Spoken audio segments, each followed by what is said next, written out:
Hablaremos hoy de algunas supersticiones de la India antigua y de algunos seres mágicos. Existían en aquella época, en aquel foro, numerosos cultos menores y creencias aisladas que se fueron asimilando poco a poco al panteón brahmánico.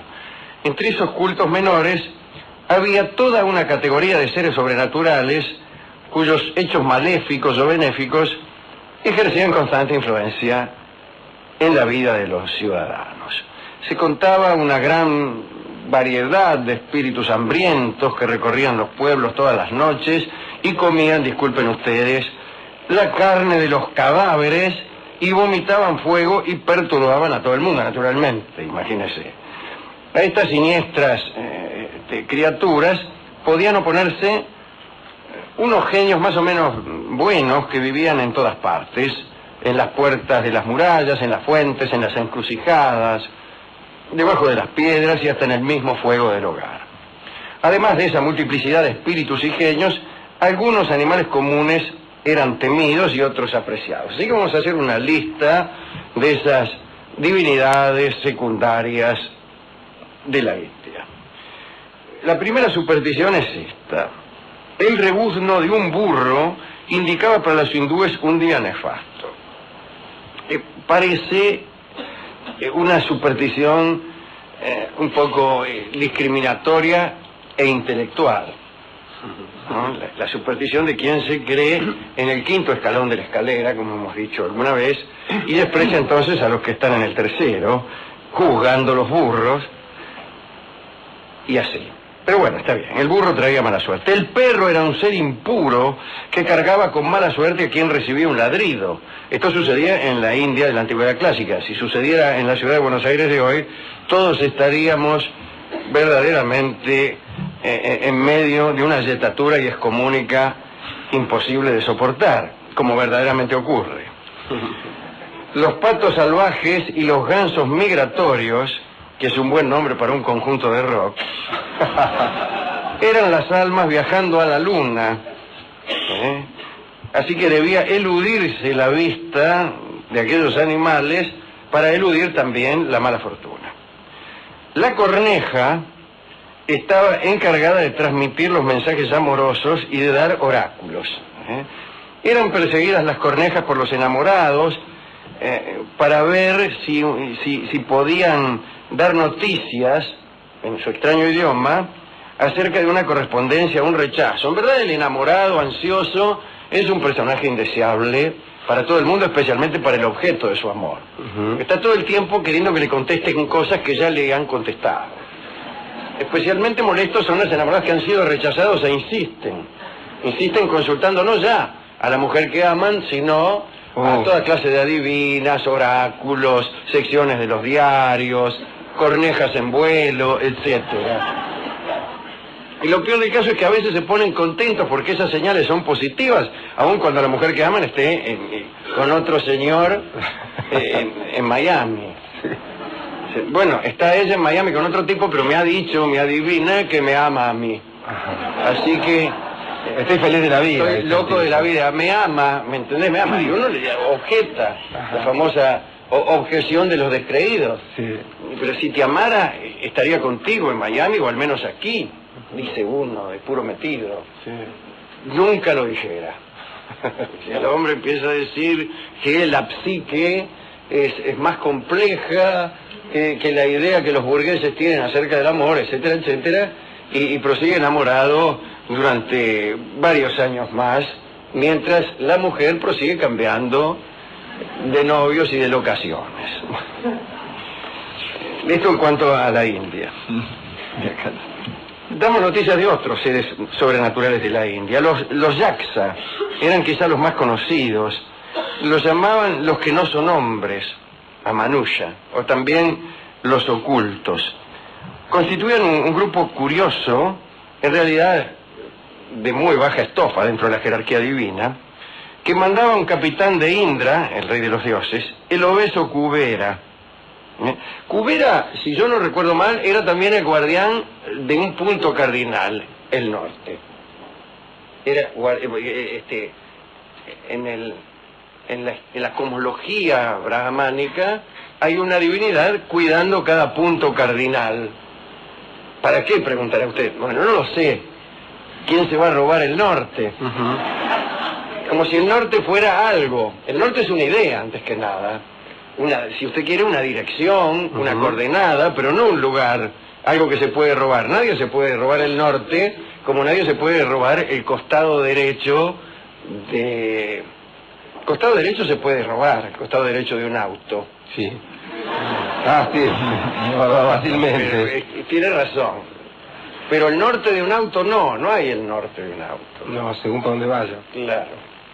En ese sentido, fíjese, qué curioso, a veces la derecha es un lugar imposible de determinar y el norte se puede determinar, y otras veces lo que no se puede determinar es el norte. Por ejemplo, el norte de algo semoviente.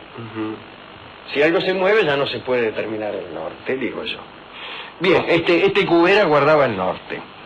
Pero estábamos hablando de los yaksa, los que no son hombres. La iconografía antigua los ha representado de distintas maneras, en general con cabeza de caballo en un cuerpo humano. Es una especie de centauro al revés. Claro. La traducción ebemerista del centauro es la siguiente. Alguien vio por primera vez un señor montado a caballo. Por ejemplo, los indios de América cuando vieron llegar a los europeos. Pero también, por ejemplo, los pelasgos cuando se inaugura la equitación. Antes la gente no montaba a caballo en un punto de la historia, al menos en un punto de la historia europea, sino que trabajaban con carros. Fue primero el carro que la montura. Y a alguien se le ocurrió suprimir el carro y montarse a caballo para ahorrar gastos logísticos.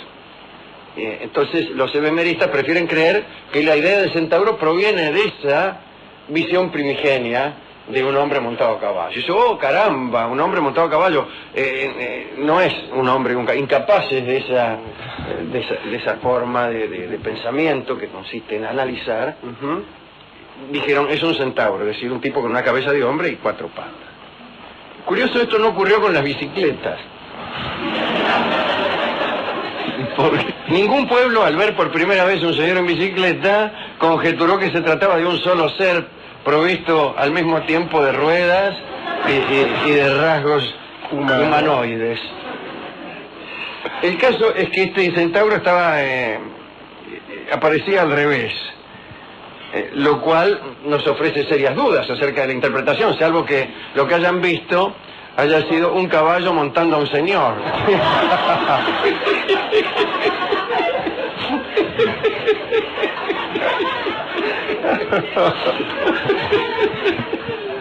Hay gusto para todos. Bueno, esa era las iconografías de los yaksa. ¿Dónde vivían los yaksa? Se preguntará usted desesperado. ¿Dónde? En los grandes árboles.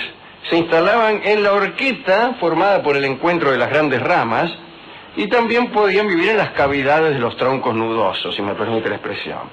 Al igual que los hombres, querían a sus hijos y tenían lazos de amistad con otros yaksa. También tenían grandes enemigos, por ejemplo los banyans, que eran unos gigantes del bosque, que tenían por costumbre aplastar árboles a cada paso. Naturalmente con aquellos árboles padecían mucho, con la muerte de aquellos árboles los yaksa se quedaban sin domicilio. Algunos dicen que los yaksa formaban realmente cuerpo con el árbol que habían elegido. Y el ataque al árbol donde vivían era personal y doloroso. Los yaksa profetizaban, como tantos de nosotros. Emitían juicios y ofrecían incluso su arbitraje a los hombres. Los yaksini, los que conocemos el idioma de la India, el sánscrito, sabemos que yaksini es yaksa hembra. Todo lo que termine en nini no es italiano, es femenino. Pues las yaksini tenían la misión particular de hacer fecundas a las mujeres consideradas estériles. Toda mujer estéril se acercaba hasta donde creía que vivían yaxas y yaxinis, para pedirles ayuda. Desde luego, la esterilidad se consideraría, conjeturo yo, como una maldición, ¿no? En todas las antiguas civilizaciones era así, y había cultos a la fecundidad de toda clase. Pero particularmente los árboles eran utilizados para esa clase de pedidos. Calculo yo que en tanto símbolo fálico, ¿no? Nadie debió olvidarse de los yaxa y del culto a los árboles en donde vivían, porque no cumplir con los ritos adecuados podía acarrear catástrofes horribles. La prosperidad se garantizaba lanzando a sus raíces, digo las raíces de aquellos árboles, aceite, agua azucarada, leche y miel, lo cual perturbaría muchísimo el crecimiento de aquellos vegetales. Entre otros seres sagrados contamos a los nagas. Eran a veces serpiente, a veces hombre, y también dragón, me parece recordar. Dicen que formaban un pueblo subterráneo en el fondo de las aguas. Entonces sería un pueblo subacuático, pero no importa. Tenían una capital resplandeciente que se llamaba Bogavati. Parece que en aquel tiempo había también esa superstición de las capitales, como sucede en nuestro país, donde hay capitales para todo. Ajá.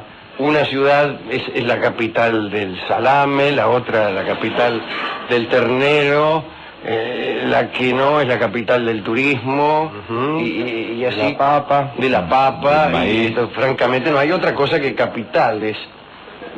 Un país con gigantescas cabezas por todas partes y cuerpo en ninguna. Bien, pero volvamos a los nagas. Los soberanos de los nagas, de aquellos hombres serpientes, tenían fama de ser muy poderosos y muy nobles. Se comunicaban, toda vez que vivían bajo la tierra, a través de las cavernas y los hormigueros. Precisamente en este recinto desembocan dos cavernas por donde suelen discurrir mensajeros de los nagas que traen toda clase de mensajes. Solían ayudar, como sucedía con los enanos de los mitos escandinavos, detentaban los tesoros ocultos en el suelo. En general los reyes subterráneos, los demonios subterráneos, en todos los mitos son los más ricos, porque se suponía que iban prendidos con el oro que hay debajo de la tierra, ¿no? Hay que decir que también las mujeres de los nagas, es decir, las nagini, como hemos aprendido hace un rato, eran extraordinariamente hermosas cuando tomaban una forma destinada a seducir a los mortales. Muchas vivían entre los mortales de seducir, pero tenían necesidad cada tanto de volver a su forma de serpiente. Esto lo sabemos todos.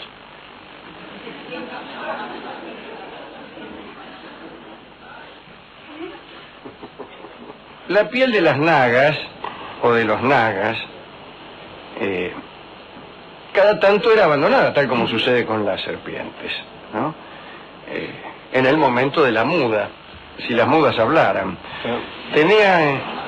Estas pieles tenían el poder de hacer inmortal al que las encontrara, pero nadie las encontraba. En cambio sí encontraban pieles de serpientes vulgares que no proporcionaban inmortalidad alguna. Lo que es peor, algunos creían ser inmortales y no lo eran. Ya se sabe lo que sucede cuando uno cree ser inmortal y no lo es. Peligroso. Se expone a toda clase de peligros en la inteligencia de que nada le sucederá y lo mata cualquier pichi. Últimos asuntos. Los hindúes gustaban de las apsaras, que eran ninfas de las aguas, cuya belleza había sido creada para la voluptuosidad de los dioses. Calcule, si funcionaba con los dioses, lo que no harían aquellas bellezas con un hombre vulgar. Parece que hasta los ascetas quedaban enamorados y terminaban perdiendo su virtud. Venía un hombre santo por ahí, se cruzaba con una apsara y el tipo dice, más que santidad, ni que cama de clavos. Y ahí abandonaban el faquirazgo para entregarse a los goces más vulgares. La belleza de las apsaras era tan desmesurada que mataba. ¿Cómo me gustan las bellezas tan desmesuradas que matan? Los seducidos se deshacían en llantos emocionados, quedaban sin aire y morían de un síncope. Qué extraordinario ver una dama tan hermosa en una esquina que uno muera de un síncope ahí mismo. La vi y morí de un síncope. Comienza la historia de un señor que sí, ya muerto. Somos muchos los que hemos muerto ante la visión de una apsara. Yo me he cruzado con algunas de ellas. También me he cruzado con nagas, pero con apsari también. Y he muerto más de una vez. Dicen que aunque seducían a los mortales, los hacían comprobar al instante esa condición. Te seducían y te morías. Pero las apsaras elegían gustosas a sus amantes entre los guerreros muertos en el campo de batalla. Así que no podían morirse porque ya lo habían hecho. Y este era el premio celestial para los luchadores. Un premio mucho mejor, si me permite el teléfono, que el que ofrecían en el Valhalla, en aquel dudoso cielo de los vikings, donde lo que te ofrecían era una continua batalla. En el Valhalla salían a combatir a la mañana y volvían a la noche, incluso muertos, pero resucitaban merced a unos brebajes que tenían. Tenían aquel chancho que te lo comías y siempre estaba ahí, aquella bebida, aquella cabra que ordeñada producía un líquido que nunca se terminaba, y aquellos combates en los que los heridos y los muertos resucitaban y se curaban a la noche solo para volver a pelear al día siguiente. Bueno, ese era un cielo que no deseo, que se trata todo el día haciéndose dar unos mazazos y puñaladas. No, aquí no. A los guerreros muertos de la India, en cambio, disfrutaban de las apsaras. Se me dirá que si se trata de eficacia guerrera, parecían mucho más eficaces los vikings que los ejércitos de Asoka. No lo sé, no se han enfrentado. ¿A quién dedicar esta recorrida por, digamos, este subpanteón del brahmanismo? Bueno, a nuestros amigos de la India. Sí, a nuestros amigos de la India. Y esas mujeres de belleza tan peligrosa, Alejandro. A esas mujeres de belleza tan peligrosa, o esas divinidades que se hacían pasar por mujeres, que eran las apsaras, y aquellas apsaras que nosotros conocemos en nuestra vida real y por las cuales hemos muerto más de una vez. También... A mí me gustaron esos seres que viven en los árboles también, le digo, le garanto. Sí, los yaksas. Eso me gustaron. Sí, bueno, está bien. No sé. Me cae simpático. Sí, me cae simpático cualquiera, permítame, yo se lo digo. Y también a otros amigos de la India que tenemos, por ejemplo, los aceiteros de la India. Los aceiteros de la India, vaya a saber qué de especial tenían. Por empezar, los thugs tenían prohibido matarlos. Los vendedores de aceite estaban exentos del crimen ritual que cometían los thugs para honrar a la diosa Parvati. Había muchas clases de personas a las cuales no podían matar, pero la más sorprendente es la de los aceiteros. ¿Por qué no podían matar a los aceiteros y sí, por ejemplo, a los maniceros? ¿Había maniceros por el camino? Si había aceite, seguramente había manicero. Seguro, Rolón. Y más en un camino hay siempre más aceiteros, más maniceros que aceiteros. Sí. No me lo niegue. Incluso es más fácil para un thug asesinar a un manicero, porque que estos anuncian su condición y su presencia mediante el clásico toque de corneta que garantiza que alguien vende maníes. De modo que, en cambio, el aceitero, ¿cómo demuestra un aceitero su condición ante los thugs? Soy vendedor de aceite. Y no me pegue, soy aceitero. No, eso es lo que dicen todos, dice el thug mientras lo estrangula con un piolín que ha llevado expresamente para eso, ¿no? Eso es lo malo. Efectivamente, los aceiteros estaban exentos de ser víctimas, pero nunca podían demostrar que eran aceiteros. Distinto el bailarín, que tampoco era asesinado por los Tux. Pero un bailarín dice, soy bailarín, a ver, báilese algo, decía el Tux. Entonces el bailarín salía con el pericón, unos saltos allí, se mandaba un pericón o algo por el estilo. Una cuequita. Y todos decían, efectivamente estamos ante un bailarín. Pero, ¿qué podía hacer el aceitero? ¿Sacar aceite de las piedras, por ejemplo? No. Bien. Hemos ido a la discoteca a buscar algún tanguito o alguna canción criolla para ilustrar esta charlita acerca de los distintos dioses pequeños y menores. Y ya que a usted le gustan los habitantes de los árboles, sí, señor, los Yaksas y las Yaksini, pues vamos a escuchar una canción Yaksa, una canción compuesta para Yaksas, por Don Atahualpa Yupanqui. Se trata nada menos que de El árbol que tú olvidaste, la historia de una Yaksini que se fue lejos y dejó al Yaksa abandonado. El Yaksa era el árbol, no solo vivía en el árbol, era el árbol. Y entonces decir el árbol que tú olvidaste es decir el hombre que tú olvidaste, el Yaksa que tú olvidaste, o Yaksini que te has marchado del palo. Quienes lo cantan generalmente tratan de simular esta alusión evidentísima, creyendo que cuando decimos un árbol y nada más, decimos a alguien. Y Atahualpa también decía a alguien, no decía un árbol. Y Sumapaz también lo sabe, y va a cantar esta bellísima canción. Adelante, Sumapaz.